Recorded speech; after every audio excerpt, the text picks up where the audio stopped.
Yo, what's up people? It's your boy the Kryptonian saying here, bringing you a review for One Piece chapter 540. Holy shit. Did I just read this shit correctly? You got, hold on. So you got one of Dragon's people, the drag queen herself, himself, Ivankov. You've got Luffy. You got Jinbe, okay? You got Crocodile. That's a four-man team if I ever seen one. Ain't you got to do with this little snip fruit. Dude, that is a team. That is a squad. Man, this is about to get good, man. This is about to get good. And like, this is the crazy thing. When I saw them and you got that epic team up panel, Jesus Christ, I have to see that color. I know the One Piece, and I want to see it DeviantArt color. Like, I know that like the One Piece manga is, you know, colored and everything up to a certain chapter, and so that'd be cool just to see how Oda envisioned it being colored. I mean, that'd be pretty cool. But like, man, I gotta see the fan art of that shit. That looks good. That's wallpaper worthy. I like that one, man, especially with the prison garb and everything. And Crocodile has an extra weakness. I thought like it was just, you know, water, sand, you know, because like sand, water, and Luffy was able to use the blood in order to feed him. But you know, Drag Queen says it herself. Hey, I'll keep quiet about your weakness. So, I mean, there's something else going on here. And they got history going way back. So, I'm assuming maybe Crocodile, when he was coming up, had some type of interaction with Luffy's father. But it makes you wonder, why didn't he recognize Luffy? I mean, just interesting. But, you know, just to backtrack on this, before I get back to that, I want to backtrack. And if you're new to the channel, if I read something and like the ending or a particular scene just automatically gets me super excited, I start there and then I cover the rest of the chapter as is, or the parts of the chapter I find interesting. And so to backtrack, when they're watching Luffy and the others go down, they're freaking out. They're like, oh shit, they're going towards level 6. They've taken out the guards. They've busted through the traps. Looks like all hope is lost for the Underwarden's defenses, right? And I'm thinking, oh shit, Luffy's actually going to get there and save his brother. We're going to have the rematch. And Luffy's got company this time. Now it's about to go down. Like, yeah, Luffy's saving his brother. And in the back of my mind, I had the hunch Luffy's just going to get there a second too late. That's what said in the last chapter. Like, Oda's setting it up that way. That's exactly what happens. Luffy gets to just a few seconds too late. They had taken him and putting Ace on the elevator and shot his ass up. Luffy gets there and they just see the blood stains on the wall. And what got me was like, you had seen Ace bloodied and beaten, but I didn't realize how bloodied and beaten he was until I saw like the print of his body on the wall and on the ground. It's just like Ace endured a lot. And it's just like Oda, like with Nico Robin, you saw the psychological impact.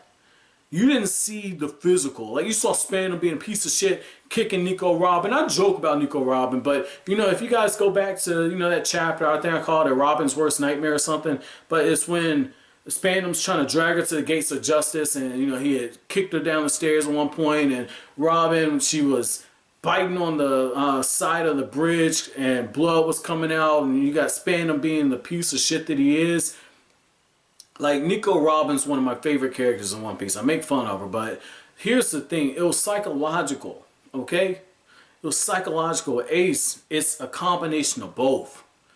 And it's like, you know, Ace probably thought he'd never see the light of day again, and now he's going towards his death. And when Ace gets up there and the warden is relaying the report, he's going, I can't believe he came. It's like I almost wish Ace had saw Luffy before he was taken. Now we have it happen. The hope has been dangled in front of him.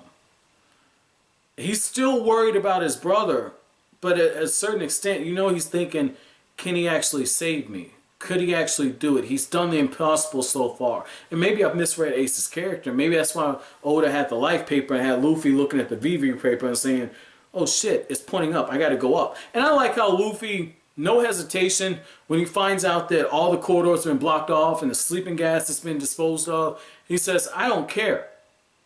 If they're taking Ace wherever, if I'm unconscious, I'll save him. If I'm conscious, I'll save him. If they take him to Impel Down, I'll save him. Wait, we're in Impel Down. Fuck it. I'll save him even though I'm in Impel Down. If they take him to Navy headquarters, I'll save him. If they take Ace to the bottom of the ocean, I'll dive down there and I'll save him. Even though I might drown, I'll still save my brother. Basically, Luffy's saying, and I'm paraphrasing obviously what he said, because he just said in the chapter, if I have to go to Navy headquarters, I'll go to Navy headquarters to save my brother. But Luffy's basically saying, it doesn't matter where my brother is, that's my brother. And that just speaks volumes to me, man. Like, I love that. Now I have a vested interest in this. Like, I don't want Ace to die, but at the same time, like, shit. And you look at it, and they're trying to tell him, they're trying to say, Luffy, you're getting ready to mix up in some stuff that you ain't ready for. So it's telling me, like, Whitebeard is on a different level. Like, you knew him and Shanks were powerful. I thought maybe they're Admiral level. But you had, like, if they were just Admiral level, they wouldn't need all the forces that they're putting together. Because if you just knock off the head of one of these emperors, the rest of them should scatter. And so it's just showing you, like, some shit's about to go down. Because even, you know, Drag Queen tells him, he says, look, Luffy, just let Whitebeard handle this. You're outclassed. You have vice captains, you have vice admirals, you have the emperors, you have the 7 warlords. And I want Luffy to say, fuck a 7 warlord. I got one of those in there. I made him my bitch. I want Luffy to say that. Matter of fact, I made a couple of you my bitches. Matter of fact, I got 3 of you being my bitch. Like, one wanted to have my babies. The other one, I whooped his ass and saved the country. And the other one, I made him go play hide the shadow with himself. Like, I wanted Luffy to do some serious shit talking there, but that ain't the place for it. And what I thought was really cool is the fact that even though Ace is being handed off to the Navy, the warden even asked himself. He asked Ace, he says, tell me how Straw Hat Luffy survived this long. And what's really ill about it is they even remarked that Luffy had to endure several hells. And I think it was last chapter that was said. I think it was the Drag Queen who said that, like, he must have endured. No, it was Jinbe, where he says he really came. It was in this chapter. He says he must have endured hell upon hell upon hell in order to save his brother. He actually made it to level 6. And I like how when Jinbe basically says, like, I've known Ace ever since he joined the Whitebeard Pirates. You have to let me help. Let me fight for Ace as well. Luffy doesn't even question it. And you could say that's his naive nature coming out. You really could. But Luffy's just like, fuck it. He's got nothing to lose. And you got all these other inmates saying, I want to fight for Ace, and they get hit with the death wink. Like, bitch, get the fuck out of there. I like how the Drag Queen's just like, look, man, I'll make you my bottom, bitch. Get the fuck out of here. You ain't the one I put the rock on. Like, I love that. And I love how Crocodile just says, like, look, I can't miss this war shit. I get an opportunity to kill Whitebeard. Fuck out of here. I get you out of here. What do you say, Straw Hat Luffy? And Luffy says, you Alabasta. Nope. Turns his back to him, right? And that's when, you know, common sense hits Luffy. You get some common sense talked into him. Crocodile can use the sand and everything. I mean, you kind of have to. So I'm still hoping maybe Luffy can come in and kind of save Ace last minute, and then Crocodile goes off and plays hide the sandcastle with somebody. Like, I'm hoping that's what happens. But, you know, my chapter question to you guys is, how heartbroken were you to see that Luffy had gotten there just a few seconds too late? I'm going to keep it real with you. When I got to that point, and you're seeing how the build-up's there, and they've whooped all these people's asses, busted through all these traps, and then you get there, it hit me. It really hit me, because I don't want Ace to leave.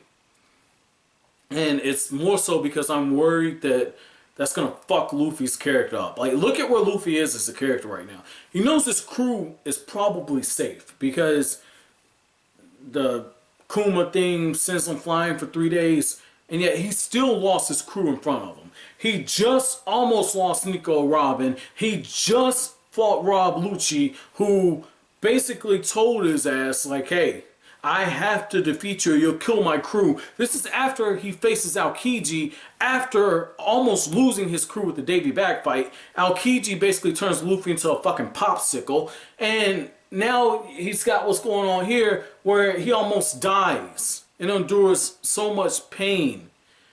Luffy can't handle anymore. This is going to break him. This is going to break him. Ace cannot die. Because if this happens, now we're crossing from shonen to seinen, where you get like the adult themes and stuff like the. So I'm really hoping this doesn't happen. But as always, guys, if you like anything I had to say, don't forget to comment, rate, subscribe, share. Thank you so much for watching the end of the video, guys. Have an awesome day.